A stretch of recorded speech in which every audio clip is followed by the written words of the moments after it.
You're listening to the Global Travel Channel podcast show, a podcast that shares travel experiences from across the world. Your host for the show is Mark Philpott, ex-global corporate executive, philanthropist, publisher, filmmaker, sportsman, and serial traveler.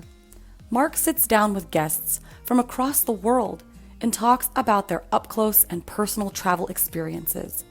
And we get to understand how travel changes people's lives. Here's your host, Mark Philpott.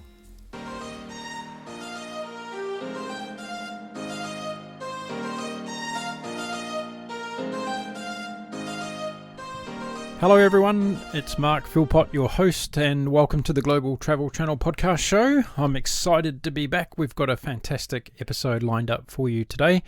In the meantime, don't forget, if you are a first timer here, you can head on over to our website at www.globaltravelchannel.com and find all of our previous episodes. Over 140 episodes for you to listen to so far, and simply amazing guests, people who have done extraordinary things with their lives associated with travel, and that's what we cover on the show. Today's no different. I'm going to be speaking for the first time on my show, a travel doctor. Yes, did you even know that job description even existed? I didn't until now. Travel doctor. My travel doctor guest has been traveling the world for many years. She has been to over 50 countries herself, and she has some very interesting information to share with us all today about preparing to travel from a medical point of view, what we should do if things go wrong during our travel excursions, and also what we can do when we get home to make sure that next time we learn from that process going forward. So it's a very exciting opportunity today to get lots more information about preparing yourself for the unexpected. I previously did an episode about the lack of preparation people put into their medical needs when they travel, and always expecting the unexpected is what I say when you prepare to travel. So why don't we get on over now and meet my guest for today. So it's a very warm welcome today to the Global Travel Channel podcast show to Dr. Deborah Mills. Deborah, welcome to the show. Thank you, Mark, and hello to all the listeners. It's wonderful for you to be here. Tell us about where you are in the world today. Where are you talking to us from? At the moment, I'm sitting in a place called Aurora Point, which is in the South Island of New Zealand. It's just south of Kakanui, and it's a beautiful blue day outside, and I've been enjoying lockdown from here. Oh, absolutely wonderful. Now that you've just told everybody listening around the world today, we're going to 97 countries around the world today, and you've just told everybody that you're in my own beautiful country of New Zealand. So I've decided we'll talk about New Zealand for the entire show now. Because, what a place to be in lockdown, though. It is a lovely place, yes. It's very pretty. And how long have you been there for, and where are you originally from? I'm originally from Brisbane, in fact. Born and bred in Brisbane. Yeah. And I'm over here because the weather is lovely. Yep. And we have 3 small Jack Russell Terriers who love snakes, and we were worried that they would be killed by snakes in Australia, so we moved to New Zealand. Oh. And unfortunately, I have to work in Brisbane still, so I fly back and forth. But during the lockdown, of course, everybody is staying put. Yeah. So it's actually been really nice to be home for 3 months. Well, I bet the Jack Russells love you. Oh, they are in heaven. Absolutely. Yeah. No snakes in New Zealand. Absolutely. There are no snakes, no cane toads, no biting ants. And I think that lockdown and COVID-19 is a disease designed for dogs because everybody stays home. And in fact, I heard stories that people were having trouble with their dogs being exhausted in Italy because the only reason you were allowed out was to walk the dog. So people would share their dog with other people, and these dogs were walking all day and getting exhausted. Well, I've actually had people come up to me here during this period and ask if they can borrow my dog for that exact reason. Oh, and what sort of dog do you have? I have a cavoodle. His name's Oscar. Nice. He sits at my feet for every podcast show. And when I mentioned the words Jack Russell just then, his ears went up because he knows exactly what they are. Oh, these are long-haired, rough-coat Jack Russells. They're very sweet. Very cool.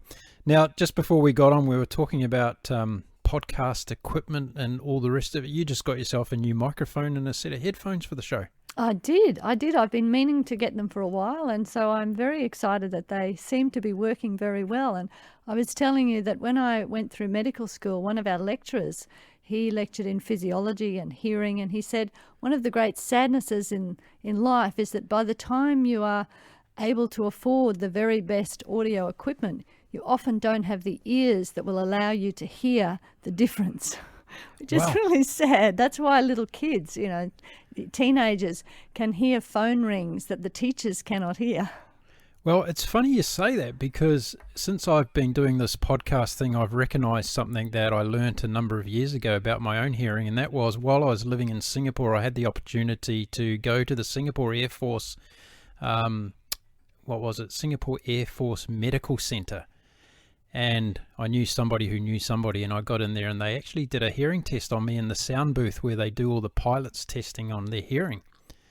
And I came out in the top 1% of the quartile for hearing capabilities. Wow. No wonder you're into podcasting. Yeah, well, the thing is, though, I without knowing that, all throughout the years, I've always had very sensitive hearing. Like, I hear sounds miles away and I hear them very loud. So I'm always, when anyone's got a radio on, it's 200 meters away, I can hear it very clearly. And I never knew why that was, but then I found out. We have a hearing booth in our medical clinic, Mark, and it was a second-hand one. We bought it for $200. They're normally thousands. And it was in a very sad state of repair. So we painted it, and we got a bit carried away, and we painted it to look like a TARDIS. Right. So it even has the little light on the top. It's blue. And the kids love it. They go and stand beside the TARDIS to have their picture taken while their parents are having medicals. You better watch out. They all think they're going to be transported to New Zealand. Absolutely.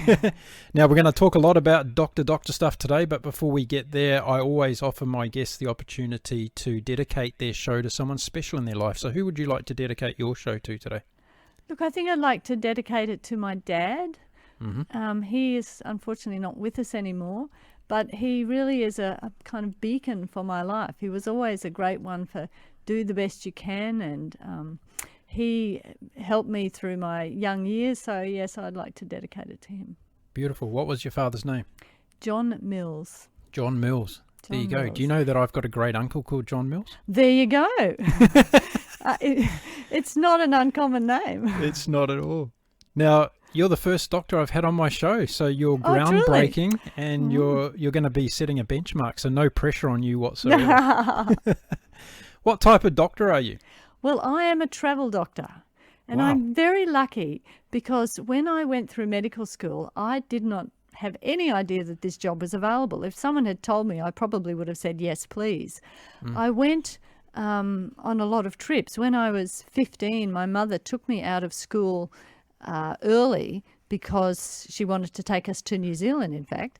And so we went travelling. And I've always loved travel. And I was travelling when I first graduated. And my travel agent said to me, oh, there's a job going in the travel industry. And I said, oh, no, don't talk to me about that. I don't want a real job. I was very young and very keen on travelling. Anyway, so I got into this job and had an interview. And they said to me, well, don't call us, we'll call you. And I thought, oh, fair enough, good. And they did call me. And so I got into travel medicine in 1988 when nobody actually even knew what a travel doctor was. And it's just sort of grown along the way over the years. I've been doing it over 30 years now. It's a wonderful area of medicine because everybody's healthy. They're going on their lovely trips. I've always loved parasites and infectious diseases and stories about the old yellow fever outbreaks and so on. So it's really been marvelous. I think in life, if one can find one's niche before one gets to the ultimate niche, which is in the columbarium, if you can find your niche, then you can love to go to work. And you hear these stories, Mark, where people say, oh, no one ever said on their deathbed that I wish I'd spent more time at work. Well, if you've got a wonderful job, that's not the case. It's wonderful to go to work. I would be very sad if I didn't have my job. Couldn't agree more. And that's a fantastic insight for everybody out there listening today. And if it's, I guess in some ways, it's even a piece of medical advice, that, isn't it? Find your passion and then just chase it because it'll make you healthier. Absolutely. I have no doubt about it, right? It makes you healthier doing what you love doing every day. It does. And seeing now, over the years, my friends who have gone into various aspects of the workforce, and the ones who just kind of did what had to be done, have retired early. They've just never been really passionate about it. And others who have found their niche, they've been so happy and they don't want to retire. I have a friend who's in his 80s and he's still working. He's researching. He's doing all sorts of stuff because he loves it. He just doesn't want to give it away. Someone said to me the other day, I haven't got a dream in life yet. I haven't found it. And I said, well, keep trying new things, because the more you try, you'll probably stumble across it. Like, I had no idea I was going to be a podcaster until 12 months ago. Isn't that fantastic? And you just stumble across things and you go, wow, this is cool. And then you find out you enjoy doing it, and then you become good at it, and then it keeps, doors keep opening up, right? Absolutely. I had a lecturer when I was at med school, and he said, whatever you do, try and be the best in the world. And this was a pretty radical thought for someone who was in their 20s. And I always remember that, and because he was the top of his game, and he said, look, your specialty can be really tiny, but if you're the best in the world and you're trying always to be better, then you will always be happy. Yeah, great advice. Was John Mills a doctor? No, my grandmother was actually a nurse, and she was one of the old-fashioned nurses that used to bicycle around to deliveries, and she used to work in the leper colony at Peel Island, which is near Brisbane. And but my dad was nothing to do with medicine. No, it's right. So where did the inspiration come from for you to be a doctor? I just loved science and parasites and what have you, and I think my dad sort of drifted. I wanted to be a vet. My dad kind of nudged me and said, look, you won't like it, Deborah, if you have to put animals down because the owner doesn't want them anymore. You really won't like that, but they don't put children down. So go into medicine. I thought, oh, fair enough. What a smart piece of advice that was. I'm very pleased. I scraped in by the skin of my teeth in the old days because I wasn't a very good studier at school because I was kind of a bit bored. And I used to have about 50 pen pals, and I would sit in the back of the physics class writing to all my pen pals instead of actually doing the physics. So the last year, once I decided that I wanted to get into medicine, I worked a lot harder and I just kind of scraped it in. So I was so pleased that I did. And my very best friend who was at med school with me, she'd put in dentistry. And I said, you don't want to be a dentist. You come into medicine, put down medicine like me. And we both got in. It was just so joyous. Have you still got pen pals? Oh, look, I've got email pals now, really. It's right. The old letters are gone. It's evolved, hasn't it? It's a shame, though, because it was such a... I had two. I just had two pen pals, and I found it difficult in the beginning to keep it going, but then once I really got into understanding their life and that, it was an extraordinary connection with somebody doing that. Yes. Did you ever meet them in person? No, unfortunately, I haven't yet. My sister... Still haven't. Yeah, my sister met one of her pen pals, and it was such a joyous experience. They'd been writing for years, and it was just wonderful. Yeah, I bet it was. So, travel doctor, so you actually studied to be a travel doctor per se? Yes. Once upon a time, there was nothing much. I remember when I went through medical school, a man came in to see me, and he was going to Asia, and I had no idea what I was doing.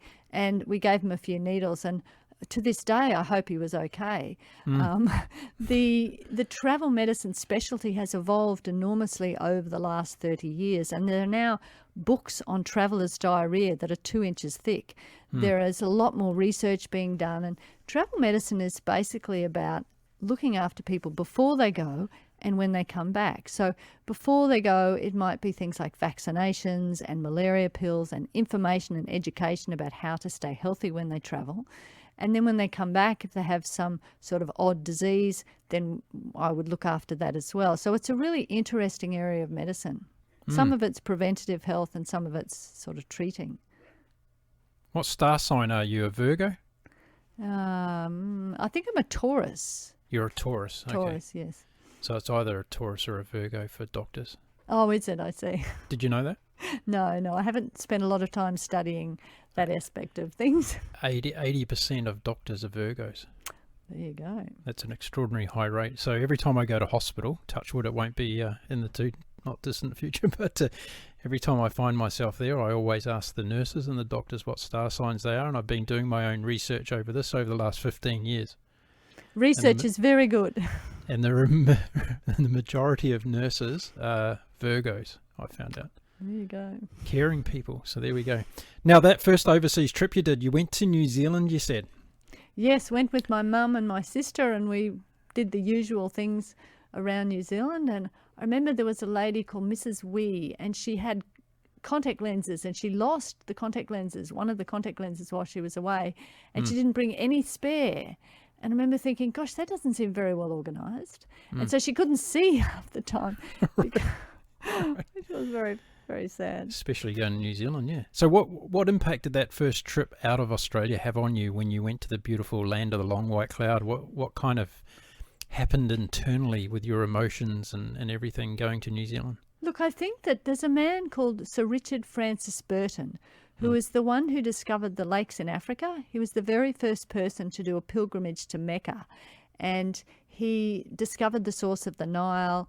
He had an amazing life, and he said on the eve of one of his journeys, "Of the gladdest moments in human life is the departure upon a distant journey to unknown lands." And those who are probably listening to your travel podcast will know that feeling. It is so exciting when you get on that plane and you go and you see the way other people do things, and that your little corner of the world is not necessarily the way everybody does things. So it's it's a wonderful feeling when you get on that plane. So what anticipation did you have? How old were you when you did that trip? 15. 15, okay. 15. So you're in your teenage years, and it's all exciting and stuff. So what anticipation did you have when you were, on the flight going to New Zealand? What did you expect to see and feel over there? Gosh, Mark, I have to confess that I have no memory of it at all. Okay. Well, that cuts that one pretty short. I found an old photo album, and I looked through the photos from the trip, and oh my goodness, did we see that? Because I'd seen it since, and I'd completely forgotten. It's terrible. No, that's okay. When was your first overseas trip by yourself? Do you remember that? I remember going away to Tasmania with my sister. Right. And I was we were a bit embarrassed that we were travelling by us, just with sisters. And so we made up this story where we were cousins, because we looked almost like identical peas in a pod. She was about 18 months difference. And we had to figure out a story that would, confirm the fact that we looked similar. And we said that our rich uncle had given us some money to meet because we'd never met before. And God knows why we came up with this thing, but we were just kind of young and adventurous. We were only about probably 16 or 17, and we went on this trip, and I'm sure nobody believed a word of it, but we had a lovely time. Tasmania is beautiful as well. Yeah, sure is. A lot of similarities between many places in Tasmania and New Zealand as well. Yes, that's right. And the natural environment is beautiful. So for all those people listening in the Northern Hemisphere today, get on a plane when you can and get down to this part of the world, because there's some beautiful things to see. We're going to talk a lot about travel, and what I thought I'd do today, Deborah, is I've actually got a list of questions that my audience have sent in to ask you. Oh, lovely. So I threw it out there a few days ago that you were coming on the show, and I asked fantastic. them to pamper me with some questions, and they have. So would you like to go through some of those? Yes. Okay, so the first one is from our friends Luik and Robert, who are currently floating on their catamaran around the Caribbean in lockdown. That's a nice place to be, isn't it? Nice, yes. And Luke asks, is there anything you can take for seasickness that is natural? Thank you, Luke, for that question. The data on seasickness, the best data in the world is from NASA. And NASA have done lots of research on seasickness because of motion sickness, because of the astronauts. And they have found the best thing of all is promethazine, which is actually not natural. But there is a little bit of data on the use of ginger. And in fact, I went on a cruise to Antarctica, and it was very interesting because there was ginger soup and ginger biscuits, and they were obviously putting ginger in everything to help the motion sickness. Yeah. But ginger is about the only thing that has any data on it. The promethazine is phenergan or avamine. It's in various formulations around the world, and it's been found to be the best thing, but it does make people a bit sleepy. So the astronauts take it with amphetamines, which of course is not available to us mere mortals. And So do we know what's in the ginger that helps?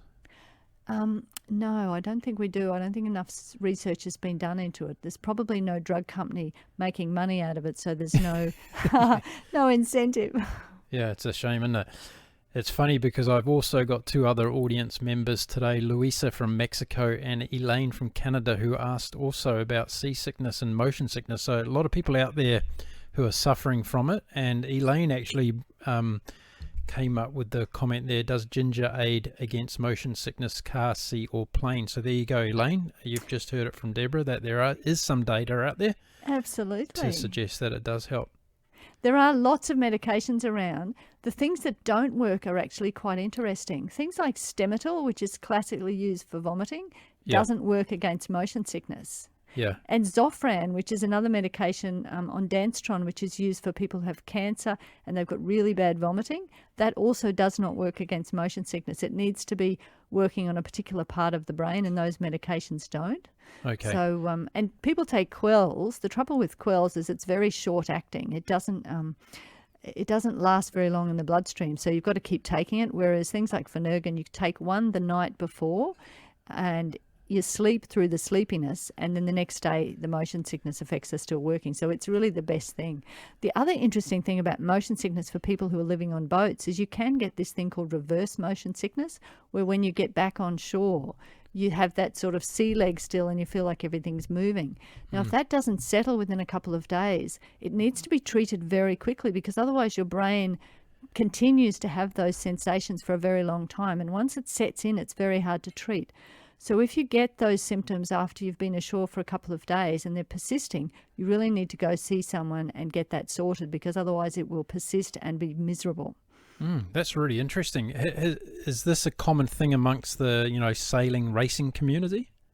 A lot of them don't get off the boats. They just keep going. They just keep going, yeah. But people who've had cruises and they get off the boat, sometimes it can be quite debilitating. So it's just something to have in the back of your mind. People think, I'll just put up with it. But no, it's not a good idea. You need to treat it if it's persisting, you need to treat it. Well, I've got a motion sickness hack for you today, Deborah. And, yes. You might already know it, but for anybody listening out there who has an issue with seasickness, try this one. It's a very cheap one. It's very easy to do. All you need to do is put an earplug in your left ear, just one ear, and you will not be seasick. I can guarantee it. So that's how I overcame my seasickness. And it's got to be the left ear, not the right ear. It's got to be the left ear. Now, don't tell me why, because I'm not a brain doctor, but it absolutely guarantees works. And I've had about 5 other people that I've recommended that to who got terrible seasickness, and it cured them overnight. Isn't that interesting? Yeah, you hadn't heard of that one? I haven't heard of that one. No, that's very interesting. I'll have to do a trial on it. How could you do a placebo earplug? That would be a very interesting question. That would be very interesting indeed.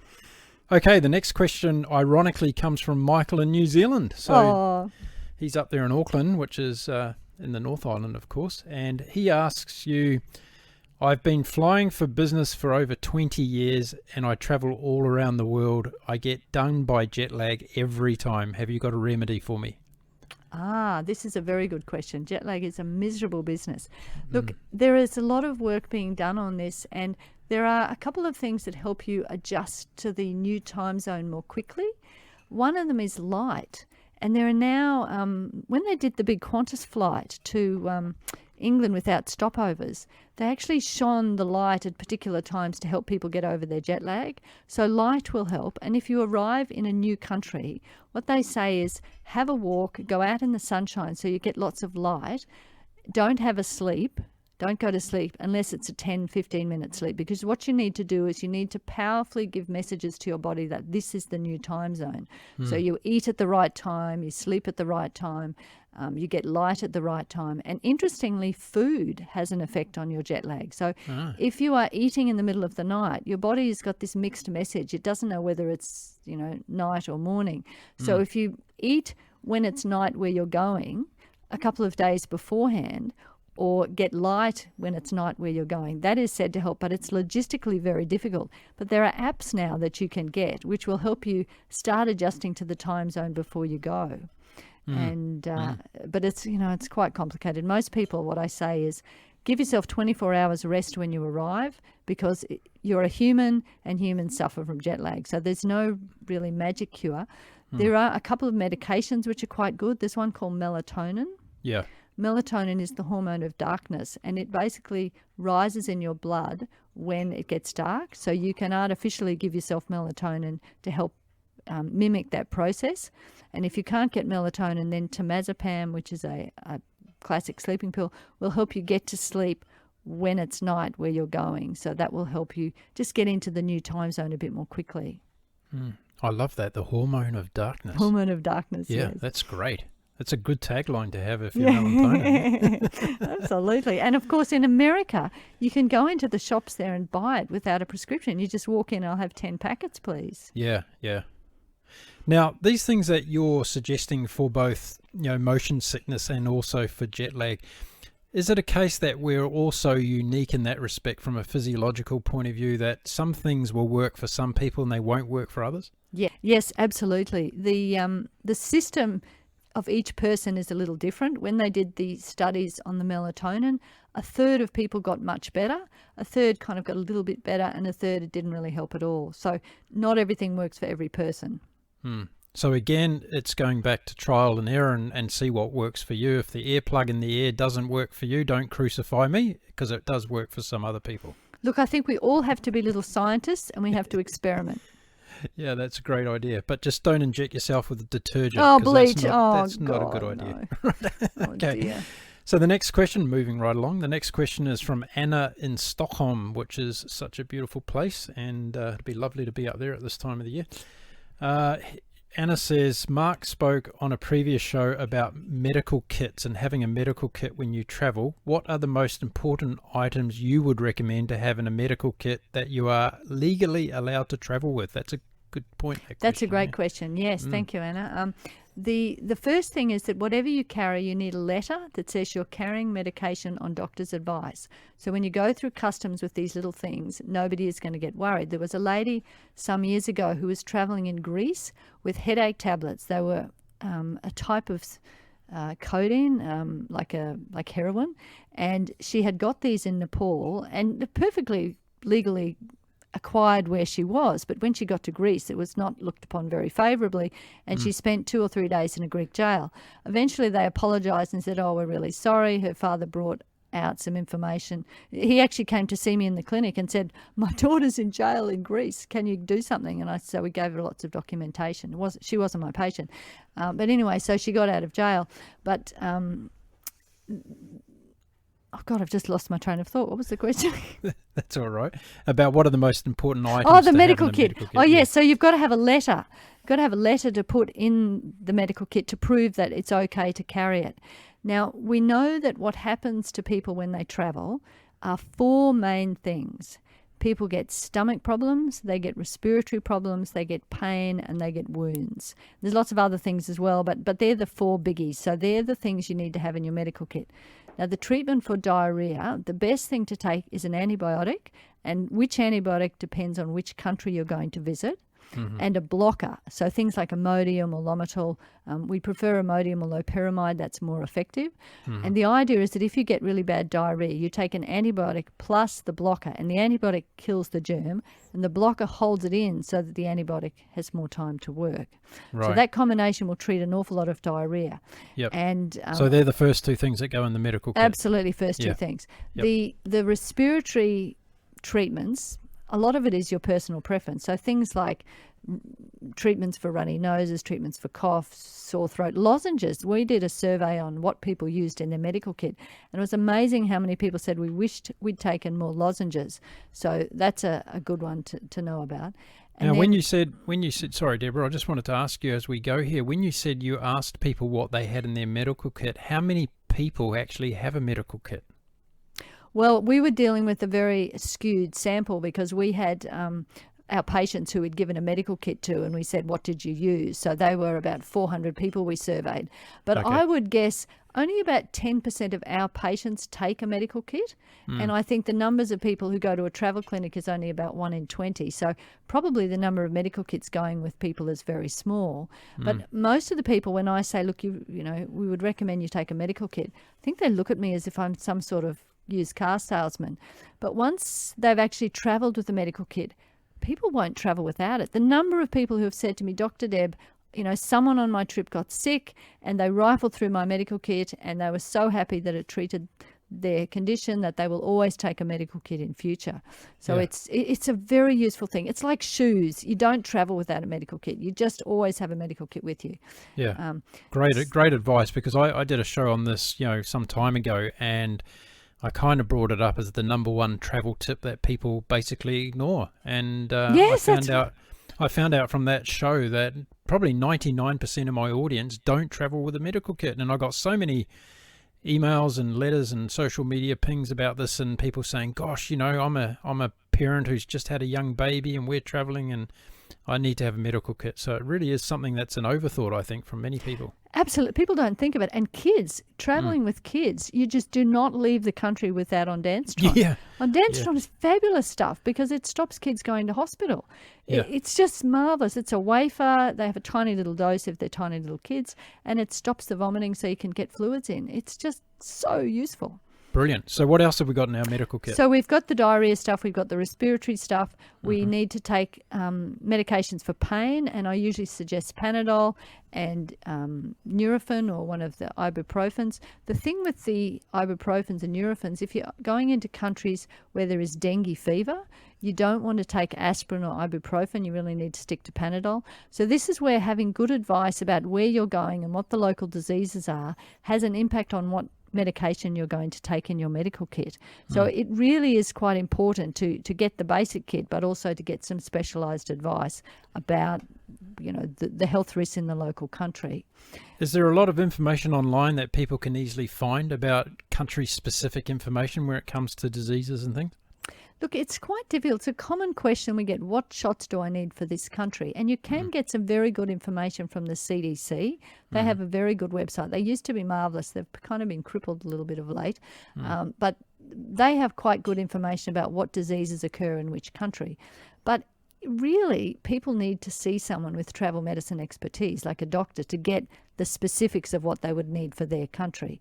There is a lot of information online, but like anything, there's good stuff and bad stuff. Yeah. And so I actually wrote a book because when people came to my clinic, I would want to tell them all these things. And when I started, it was dozens of little pieces of paper about medical kits and altitude sickness and jet lag. And I thought, I'm sick of handing out hundreds of pieces of paper. I'll put it in a book. And it started out as this tiny little yellow pamphlet and has grown to about 190 pages now. And you can get it as a PDF. People can buy it online. And people have taken pictures of the book in all manner of places, beside the pyramids and so on, and sent them to me. And they've said, we had diarrhea and we rifled through your book to work out what to do, and it told us. So it's been tweaked over the years so people can know when to take these medications, because of course if you have medications in your kit and you don't know what to do with them, you may as well not have them.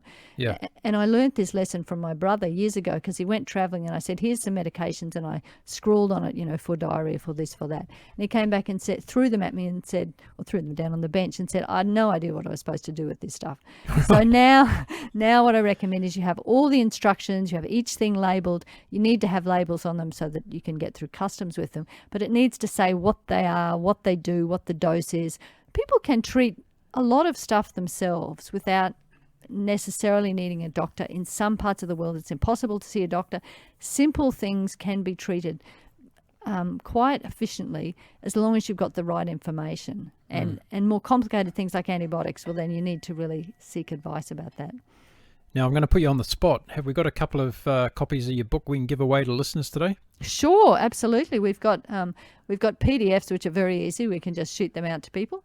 Yeah, brilliant. And we've also got paper ones, but these days paper's less popular. Yeah, but I can send a couple of paper ones to you if you want. Fantastic. So let's do that. So if you're listening in and you've got a good medical-based travel journey story to share with us, send it in, and we'll do a bit of a quick, Doctor and I will do a quick of a recess, and we'll send you out a couple of copies of a book so you can be better prepared. Anything else going into our medical kit?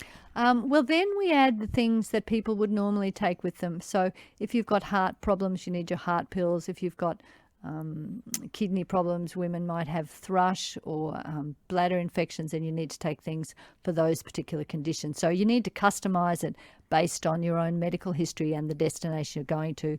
If someone's going to altitude, they should take altitude pills. If they're going to, motion sickness pills, if they're going to the ocean, that sort of thing. What's the advice around the duration of your trip and planning for making sure you've got sufficient amount of medication? I'm sure many people got recently caught out with what's happened around the world because they found themselves in a country long way away from home. They're running out of their medication. So what's your advice around making sure you've got sufficient numbers of the things that you need while you're away? Always carry a couple of months more than you think you'll need. You just never know what might happen. You're absolutely right. A lot of people have been very stuck. And put it in different parts of your luggage. Yep. Always make sure that any medications are locked tightly in your luggage so kids can't access them. There have been poisonings from people who've left their medications in their kit and a little kid has eaten them. Some of the drugs can be really toxic to children, so make sure they're locked away carefully. And also make sure that your kit is not kept in the sun, because if you leave a backpack in the sun, the medications won't be very effective, and they also, they could be bad. So you really want to look after your medications. And I always say to people, take the medications with you on the aircraft, at least some of them, because you never know if your bag is going to go astray, and that way you've always got your medications. And carry a letter from your doctor saying this is the name of all your medications and why you're carrying them. Some countries that's mandatory, like if you go into certain places in the Middle East, you have to have proof that these are your medications or there'll be problems. Yeah, right. And that's a really good piece of advice about the temperature control as well. There is a reason why they put the temperature ranges on these medication bottles and labels and all the rest of it. So make sure you check that out, because as the doctor says, they can and they will deteriorate if they're kept in the wrong place. Absolutely. Okay. What about bandages and all those sorts of simple things? Oh, yes. So that was the fourth thing that we need to worry about. The if you get injuries, and in fact, scrapes and scratches and so on are very common. And I've had patients who've got into real trouble because they just didn't have the wherewithal to treat things. Because of course, at home they're always in the cupboard, but when you're traveling, they're not. So you need to have Band-Aids, antiseptics, a few bandages, some of the non-stick dressings. There are some really good dressings that are like Glad Wrap that you put over a wound. And they've done all this work on wound healing. And did you know, Mark, that moist wounds heal faster than dry wounds? So if you've got a wound that's a bit moist, the ooze that's coming from the wound has all these little white cells and chemicals that help the thing heal more quickly and with less pain. So you put these special dressings like Opsite over the wound, and it holds all the moisture in and allows them to heal more quickly. So you don't necessarily change those dressings every day. You might change them every 4 or 5 days, but it makes the wound heal faster. That's a great point. And I tell you what, from my own experience since I've been living on a sailboat, is that salt water over wounds makes the healing process go a lot faster as well. I guess it's kind of like a cleaning thing. If you get salt water into the wound, that's not great because there's Pseudomonas in the seawater, which can be dangerous. But if you have a wound that's sealed over the top, then anything that keeps it clean and dry is very good. And the other thing we often put in our medical kits is stuff called Steri-Strips, which is like Band-Aids, but they stay on for a week and they hold wounds together if you don't have any stitches. Right.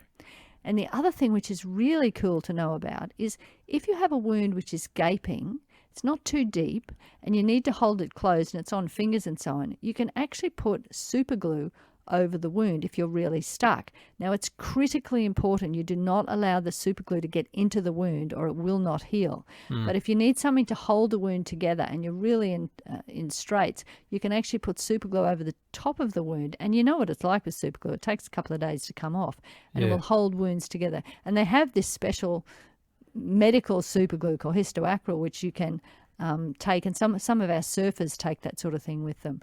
But it's good for emergencies just to know that. Make sure you got bandages. We know there's an epidemic of Australians that go to Bali and fall off their motor scooters while they're over there. Oh, my Lord. They seem to get up there and don't know how to ride a motor scooter all of a sudden and tumble off. So one of the questions I have around the medical kit process, and this is probably what turns a lot of people off doing this, is the actual packaging of it and the weight of it. Is there any fancy stuff out there in terms of being able to create a medical kit that's first of all lightweight and easy to pack in your luggage? Well, see, the trouble is we're hampered by the regulations. Doctors have to supply the medications in little boxes with all the labels and everything else. But you as the patient can take it all out. And I encourage my patients, if they are with a weight restriction, you take it out of the packets, but make sure the instructions stay there. And I always use little see-through plastic bags with stickers on them. So one will say gut, one will say chest, one will say pain. And so it's easy to find these medications in your bag, because if you have medications with those blister packs, they'll pop out. Yeah. So you need to make sure that they're protected from popping out. And also, for a bit of advice for all those people listening today who are going to travel to New Zealand, make sure that you include in your medical kit a big tablespoon, because you're going to need that to eat the New Zealand ice cream when you get over there. And that will cure you of a lot of illnesses as well.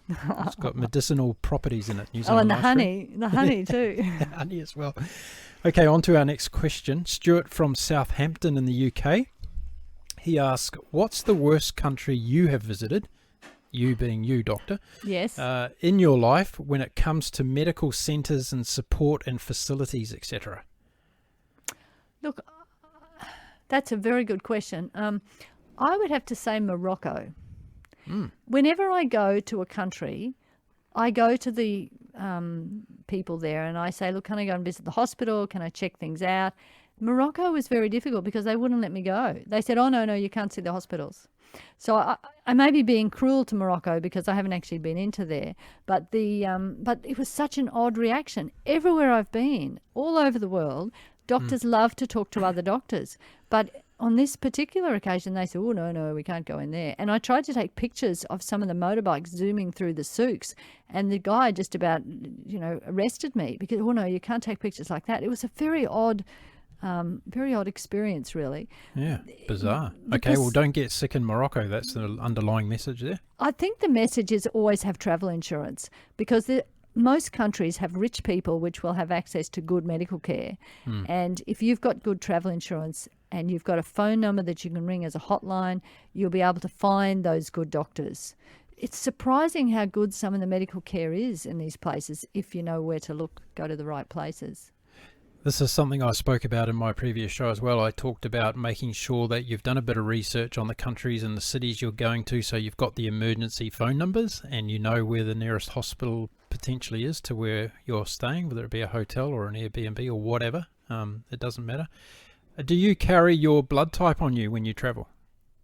Oh, look, that just coming back to your last point, that's a great, very important thing. And I think researching your country makes a big difference to your enjoyment as well. Look, I have it in my head, so I guess that's an odd question. But I say to people, the chance of needing a blood transfusion in these countries is about 1 in 100,000. It's quite low. If you needed a blood transfusion, you would hope that these people who are going to give you blood would have the wherewithal to do an accurate blood type. It isn't a bad thing to know, because then when they do the testing, they can test your known group first. But you would not want to have blood from someone who cannot do your blood group. Yeah, right. I was thinking in the case that you might be unconscious, though, and not able to tell someone what your blood type is.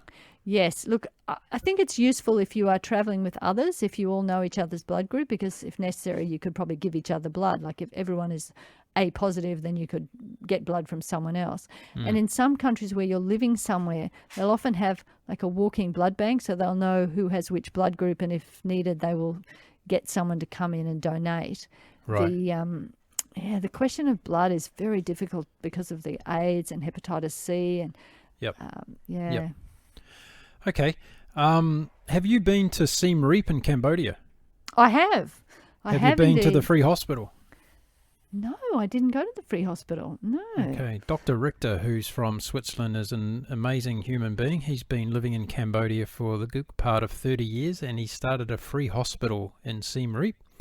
And he's been providing for the last 25 years free medical support to all the locals and any tourists that are there that have medical problems as well. It's a phenomenal facility. That's fantastic. What's his name? Dr. Richter, Hans Richter. Hans Richter. Yeah, Google him, find out all about his amazing journey. He's a celloist. He plays cello every evening in the hospital grounds as a concert for all the people that want to go and listen to him. Fantastic. He's an extraordinary human being, and there's a lot of controversy, of course, about free hospitalisation and all the rest of it. He gets a lot of hard time from doctors all over the world for what he's doing, but he's saved a lot of lives since he's been there. Oh, my goodness. He's also helping a lot of tourists who get sick in Cambodia and turn up. So every day when the hospital opens, there's a huge queue of people outside at the gates waiting to go in and be treated. And he's been doing that with his team of doctors from all over the world that go there and spend time and give their services and that to give back and make a difference. So, what a fantastic service! I have to. Yes. So if you have a chance, I highly recommend it. It's an amazing place, first of all, to visit. It's a huge hospital. It's not like, we're not talking like a medical shack here. We're talking about a proper sized hospital, probably the same size as, the Brisbane main hospital in Brisbane. Oh, the Royal Brisbane, yes. The Royal Brisbane, yeah. So it's about that size. So it's not a small facility. Wow. So get along there and check it out one day, because I'm sure you'd love it, and there's lots of interesting stuff going on there as well. That's fantastic. Okay, on to some other general questions, because I thought there's lots of things out there related to travel that you're probably going to be able to give people advice on today. So first one is, does vitamin B stop mosquitoes?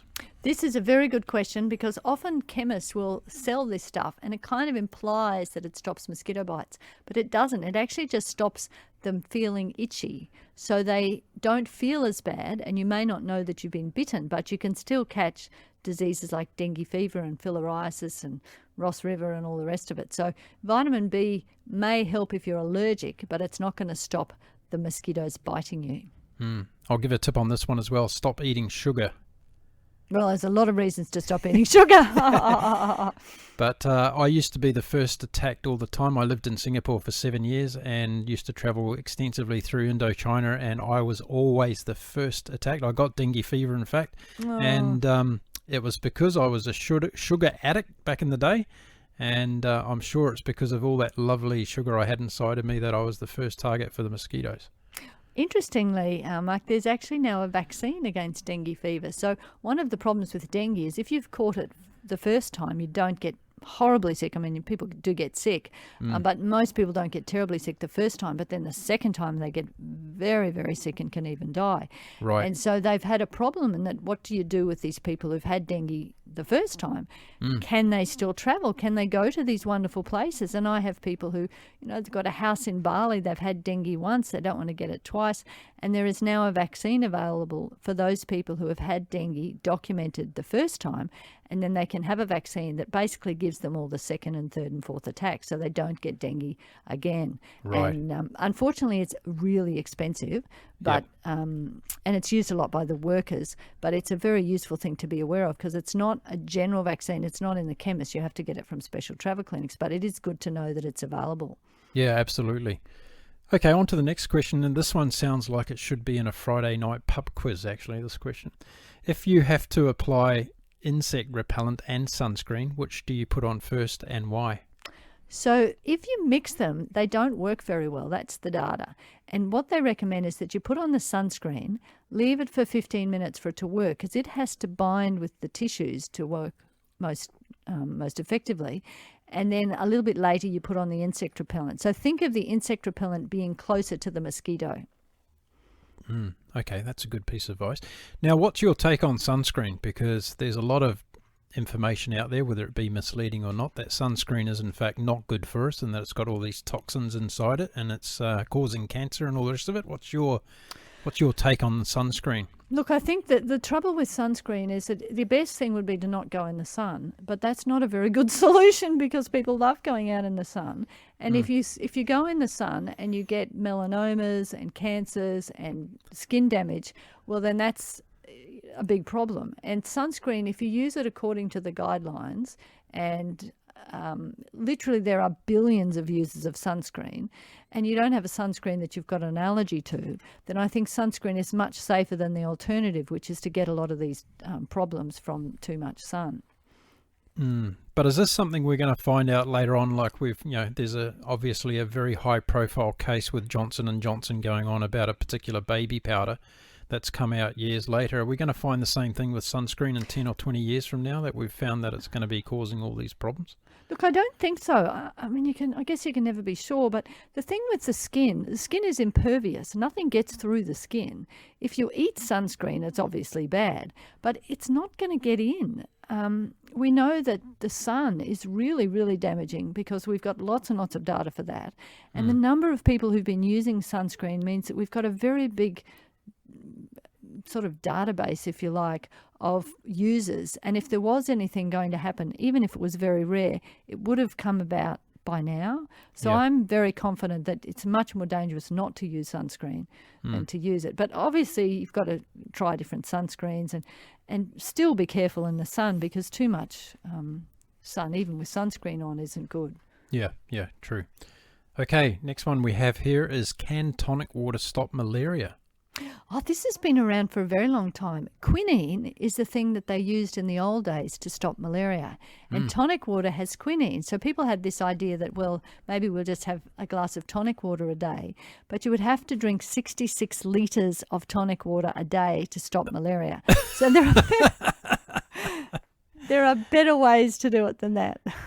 Although I dare say there's probably people around the world that have got a gin and tonic issue that probably could almost meet that. Yeah, the gin would probably kill you. Yeah, the gin would probably kill you. Okay, so it is a myth. Tonic water will not stop malaria unless you want to drown yourself in tonic water. Absolutely. You'd have to sort of have a bath and then drink it, I think. So as a travel doctor, what's the most commonly asked question by international travellers that you get?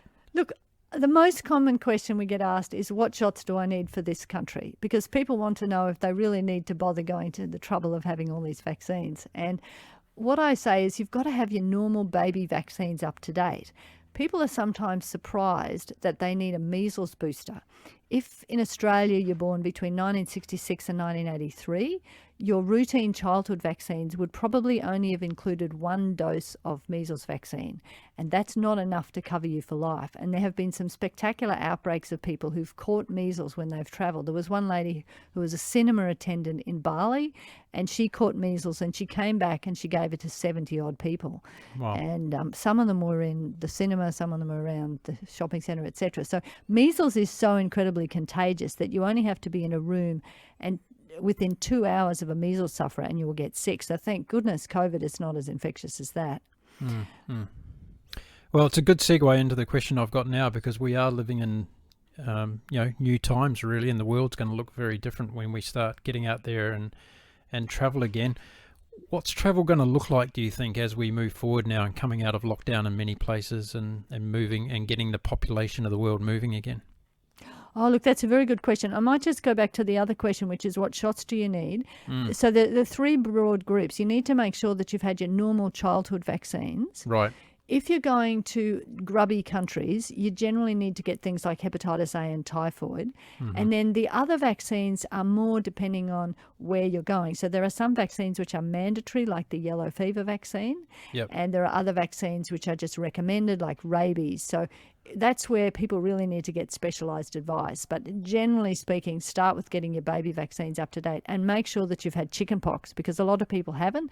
I've had patients go over there and get chickenpox, and it is really miserable to catch as an adult. Yeah, right. So should people carry proof of having these vaccines as well when they're in part of their medical kit preparation? Yes. Look, it's recommended that you carry the little yellow book, and if we one day get a COVID vaccine, well, then that will go into that little yellow book as well.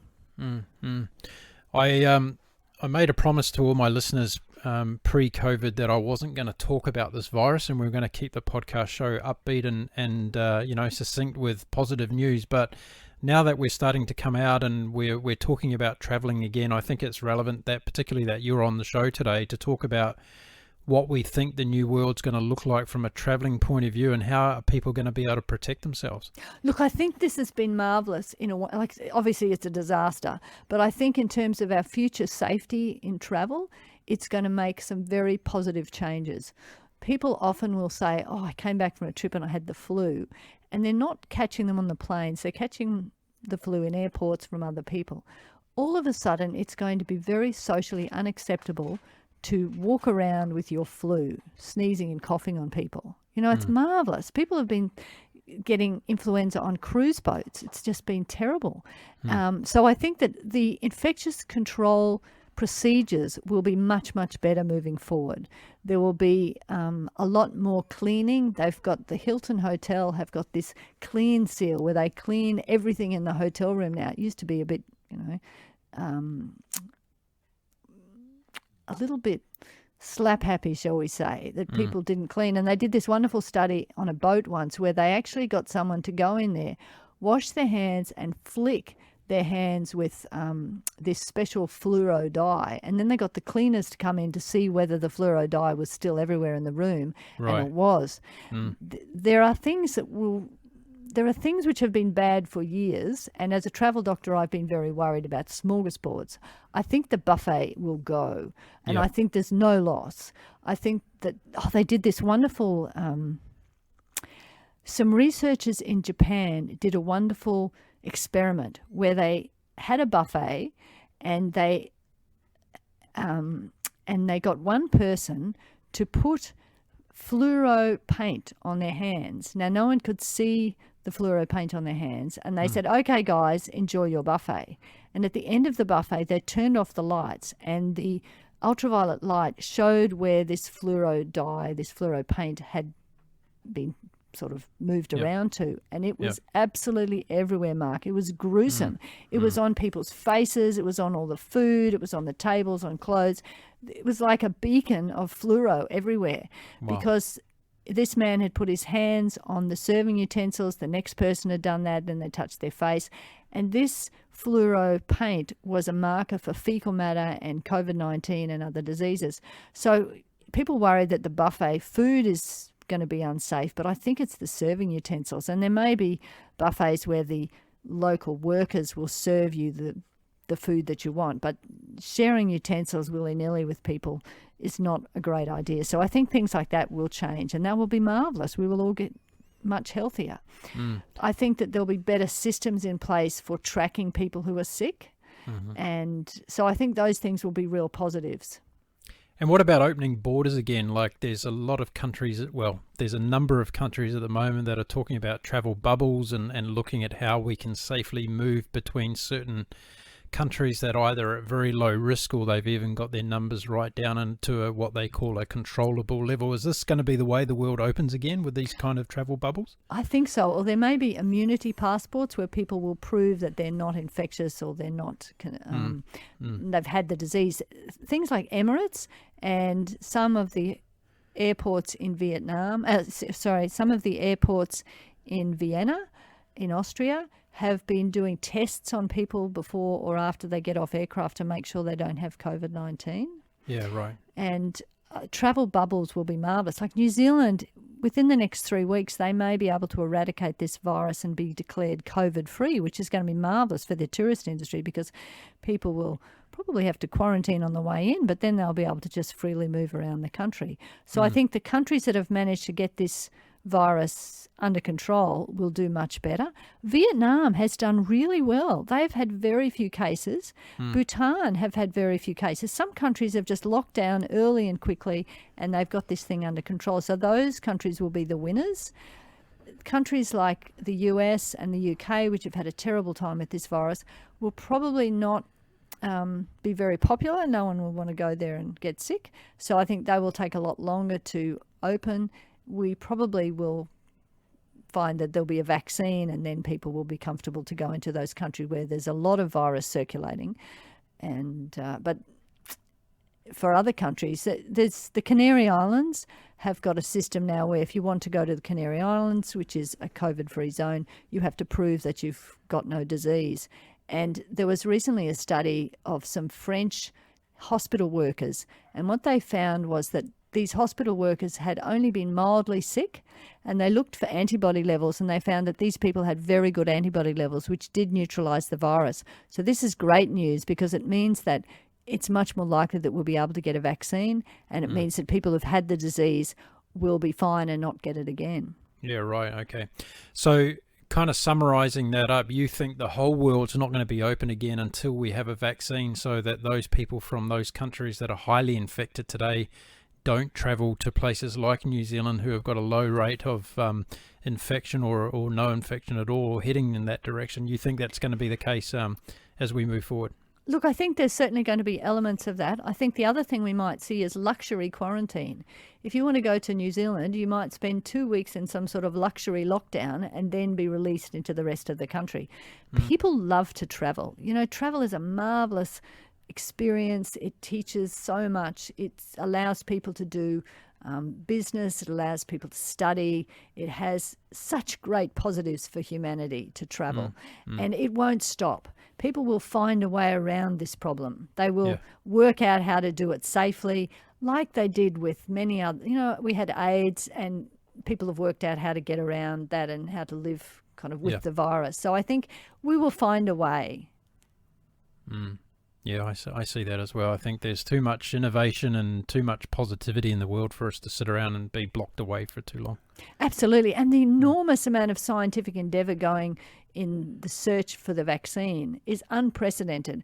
There's never been a vaccine against a coronavirus, but there's never been the whole planet working on this thing. There are literally over 100 vaccine trials underway, and it probably won't happen before the end of the year, but it's definitely, you know, most vaccines take 10 years to make. I think it's going to be much, much quicker than that. But I think travel has a bright future. We just all have to sit home and plan our trips, enjoy where we are, and wait. Okay, good stuff. Now, let's get on to some fun questions. You've been to over 50 countries in your lifetime as far as travel. Where did you have your favourite meal, most favourite meal, in what country? Oh, Bhutan.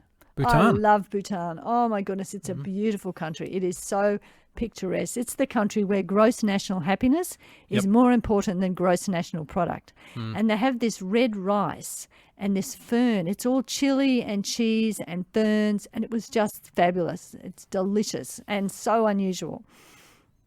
Does being a doctor score you free points when you're travelling? Like when you turn up to the airport and say, Dr Deborah Mills checking in for my flight today, does it give you an instant upgrade in times? Or? Never.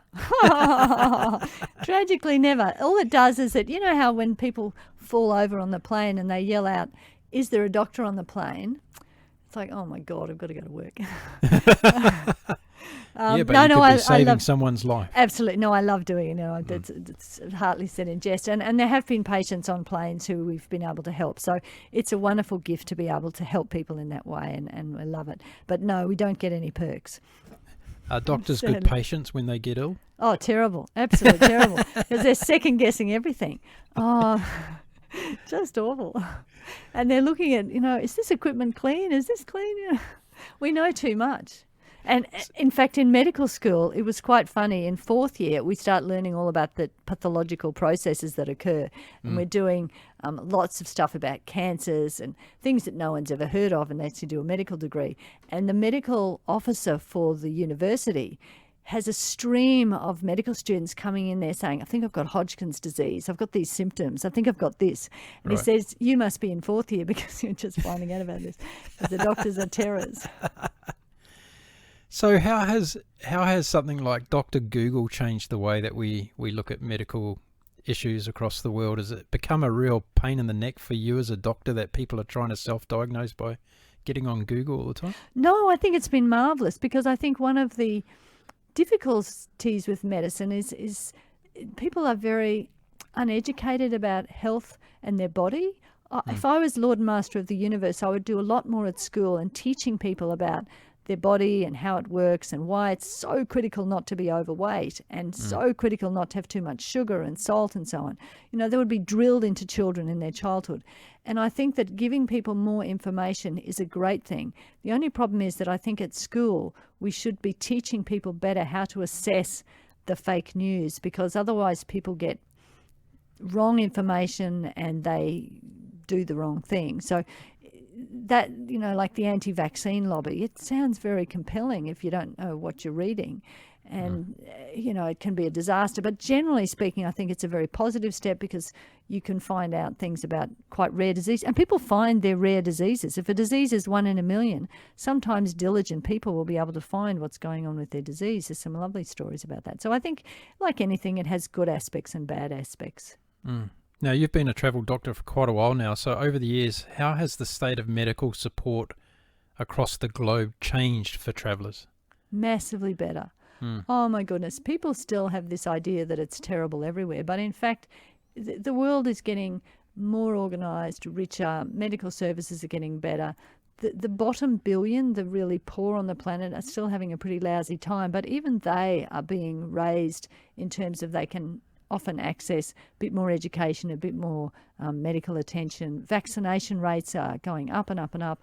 So I think, generally speaking, that we're on a good trajectory, and this wretched COVID is going to put a lot of people back because, in fact, with the Ebola outbreak, more people died from their measles being out of control. So because of the Ebola outbreak, more people died from measles and from malaria and other conditions because they could not get access to medical care. So as a doctor, what do you say to all those people that are, throwing up these statistics that more people die each year from road accidents than they have from COVID-19, and more people die from these other diseases that are obviously not respiratory diseases? What's your comeback on that? Well, nobody wants to die of anything. I think these are... But should we stop people from driving because more people die from car accidents in Australia this year than they do from COVID-19? Well, look, I have my own feeling about this whole car accident thing. I think that speeds could drop. People could get bigger fines when they're driving badly. People who, put people at risk should never have another licence. So I think that we could do more for the road trauma. And in fact, Sweden's done a marvellous job. They have this zero tolerance of road trauma, and they've done a wonderful job of getting their road trauma down. I think that people who complain about the lockdowns probably don't really understand how you can just do a little bit at the beginning and save an awful lot of problems later. Like New Zealand and Australia have done very well. They've locked down. It's been a pain, but it's a couple of months. Yeah. Countries like America are going to, and the UK and Brazil, oh my goodness, Brazil, they are going to be hammered for years. Yep. Everybody would rather rip off the Band-Aid quickly and get that over and done with. So I think that the people who are out there protesting, they just don't understand. So what's your take on the herd immunity philosophy? Well, an awful lot of people have to die to get herd immunity. An awful lot of people had to die. Young people, old people. 100,000 people have died in America, and people say, oh, well, the old people would die anyway. But they're dying 10 years before they should. That's the average figure, that people are losing 10 years of their beautiful, precious life because of this stupid virus, because people did not do what had to be done at the beginning. I think it's really important to follow the guidelines, like wash your hands, stay home if you're sick, get tested if you're sick. It's simple. Well, I was going to say before, when you were talking about the New World Order and what it's made us more conscious of, I think one of the other great things that's come out of this is that there's more people washing their hands. There's more people taking more, I guess, interest in their own general hygiene, and also the hygiene of other people, which is paramount. So, whether it be the marina club that I pull up to in my boat, and they've got a new cleaning process in place, and all these things are positive things that are coming out of this. It's beautiful. It's beautiful. It's really been long overdue. As a species, we're clustering closer and closer, and this was going to happen. This is just inevitable. There was a really interesting medical article that was written in 2007, I think it was, by a man in Hong Kong who said these particular viruses and the tendency to eat live mammals is like a ticking time bomb for something to happen. And so the situation is ripe. We need to change the situation so it doesn't happen again. And I think we'll all be so much safer once this wretched, urgent phase is passed and we can get back to travel. Oh, I miss travel. We all do, for sure. Yes. So let's get back to that in relation to some quick questions before we finish up today. What's the first thing anybody should do if they do have a medical emergency while visiting another country? Gosh. Is there a step-by-step procedure that you kind of suggest people do? Well, what I say to them, have a look in the book. Look up your symptom at the back in the symptoms list, and it will tell you whether you need to be worried or not. So if you suddenly lose vision in your eye, that's a catastrophe. You need to seek medical advice. If you develop a bit of a cough, probably at the moment that's not a good example because of COVID, but it really depends on the nature of the symptom. And having some sort of information that you can go to help you assess that is very useful, or seeing a doctor. Should you always notify someone back in your home country, like family member or somebody, that you are sick, that you are feeling not so well, in case things deteriorate quickly? I think it's always good to travel with another person, because then if something happens, you've got someone nearby. But I know there are many people whose parents are very worried about them travelling, and if they rang their parent every time they got sick, the parent would be a nervous wreck. So I think, like much of life, it depends on the circumstance. There's no really good one rule fits all. I think that if you are sick and you're travelling by yourself, then you need to be much more aggressive about managing that in case it does get worse. Yeah, understandable. So take your temperature. Sorry, Mark. Take your temperature. Take your temperature. Temperature's a very good guide to whether or not you're really sick. And if you've got a fever, then you know that there's something genuine going on. If you're just feeling a bit hot and you're not feverish, you can probably wait. Yeah. What's the medical risk today to international travellers compared to, say, 100 years ago? Oh, massively less. Yeah. Massive. We've got vaccines to stop things like hepatitis A. Some of the early Lonely Planet guides or similar guidebooks said, you're going to get hepatitis A, you just have to deal with it. And the Balinese eat head lice wrapped in bananas to stop the disease. Now, that's not very popular these days, to say the least. I can't imagine so, no. And you talk to many of the people who travelled in the old days, and they were often sick. And nowadays you may get sick, but your average course of traveller's diarrhoea takes 5 days to settle. If you take the antibiotics, it takes 1. So we're so much better off these days. The tools are out there. People just need to know about them and use them. Yeah, and also the means of which we travel. I was doing some of my ancestry work last year, and I found out that out of the 6 family members that left the UK on the ship to go to New Zealand, which was one of the first ships to arrive in Christchurch in New Zealand, only 4 of the 6 made it, and two passed away on the way. Gosh, so we don't know how lucky we actually have got it these days, do we, when it comes to... Absolutely. We lose perspective. That's why reading history is so fascinating. People were worried about the outbreak here with the COVID, but in the late 1700s, there was a huge yellow fever outbreak in Philadelphia. Philadelphia had 50,000 people. 20,000 left the area because they were so paranoid, and about 5,000 people died. It's just huge. And they didn't know what was causing this outbreak. They had no idea that it was coming from mosquitoes. They were just living in this sea of fear and disaster and disease. Yeah. So these days, we have the ability to detect these things faster and then, put processes in place to overcome them and move on, haven't we? Absolutely. The King of England 100 years ago could not do what the average person does today. We are so lucky. Yeah, exactly. What's the first thing you pack when you go travelling?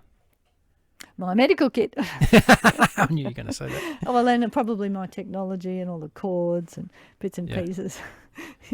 So it's interesting. I wonder if there are still people out there who do not travel with their technology. I wonder if there's anybody that actually goes on a holiday and leaves all their devices behind.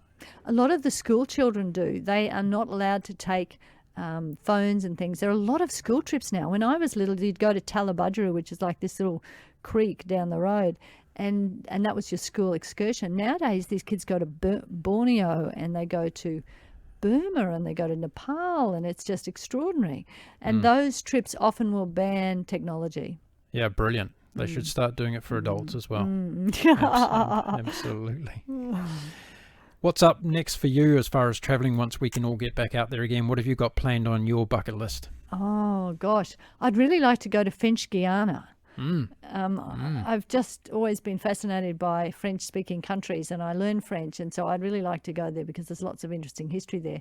And I was going to Sri Lanka in August, September, but that's probably not going to happen now. Well, fingers crossed. You never know. You never know. It's changing rapidly, right? It'd be very nice to get back on that first plane. So if you weren't a doctor, what would you be doing, do you think? Gosh, that's such a hard question, Mark. I think I would have been a vet. A vet. So you would have gone against your father's advice. Well, look, I was a very obedient child, so I probably wouldn't have done that. But I do feel that animals get a very hard life these days, and particularly when you travel. Like, for example, the lambs in Cusco. People take pictures of the locals with their beautiful clothes and a newborn lamb. But these lambs are taken away from their mother. They usually die from dehydration and everything else, and then they throw them away and get a new lamb so that the tourists can take pictures of them. Wow. It's awful. In Mongolia, they have these poor birds which are tied to posts so the tourists can take pictures, and the tourists will put the bird on their arm and wiggle their arm up and down so the bird loses its balance and flaps its wings. Yeah. And I think that travellers need to be really conscious of thinking about the welfare of the animal if they're going to be involved in any of that sort of thing, because the animals are being used as cannon fodder to get money from the tourists. So I think responsible travel is really important as we move forward on this planet, and we need to be really conscious of our kind of animal cousins, if you like, and try and help them have better lives as well. And I think that's very important. I love that you said that. I did a post on social media a few months ago about this, and I asked people what their number one concern about was when they travelled, and they all said animal welfare, and it's very top of mind of people, and I think we've got to get to that stage now, like a lot of other things in our society, where we go past the walking the walk and we talk the talk, you know, and we actually put these things into place when we travel more consciously, right? Absolutely. You've obviously got a very good bunch of listeners, Mark, because they're I have. all conscious There's of no it. question about that. I love them all, Yeah. every single one of them. Yeah. Deborah, we've rushed through our time today. I could talk to you for hours. So on the basis of that, I'd love to invite you back sometime to come back on the show again, because there's so much we can talk around this very important subject. And as the world moves forward, it'd be good to get your eyes and ears and sounds about what's happening and wherever you are and all the rest of it. Would you like to come back? Always a pleasure. That'd be great. Yeah. Yeah, fantastic. Well, thanks for joining me today on the Global Travel Channel podcast. All my listeners would be very wrapped in all the great advice you've got. I'm going to put a lot of the details about those things that you talked about in terms of what we should have inside our medical kit, and you and I will get to work and find out a couple of people we can send a copy of your book to as well. Perfect. And in memory of John Mills, I hope he's up there listening to this wonderful podcast you did with me today, Deborah. Oh, thanks, Mark. It's been a pleasure. Really fun. Thank you. The travel doctor, Dr Deborah Mills, was my guest today, speaking to us from beautiful New Zealand and telling us about her journey as a travel doctor and giving us lots of tips on how we can prepare ourselves better from a medical kit point of view, and also just in general preparation for when we next get out there and travel. So while we're in the stage of the world opening up again, it's good to take this advice on board, get ourselves prepared, so that when we're hopping on planes, trains and automobiles, we have everything that we need to take care of ourselves. I think it's one of the most underrated points of travel, people not preparing well for medical emergencies and medical situations, because they always happen when you least expect it, I can tell you that.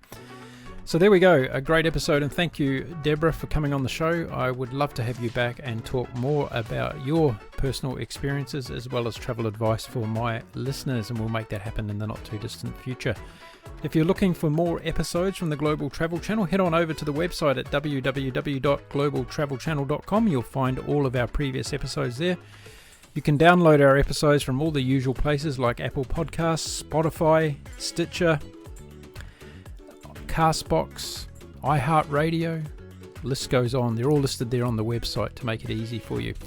Also, check out our podcast awards for 2019-2020. You've only got a few days left to vote for Deborah. If you think she's one of the best guests we've had on, you can simply go onto our website and make a vote for her in one of the categories within a few minutes, and the job is done. Listen out for the podcast awards. They're coming up in June 2020, and it's going to be our first awards, giving away plenty of recognition to amazing guests that have been on the show.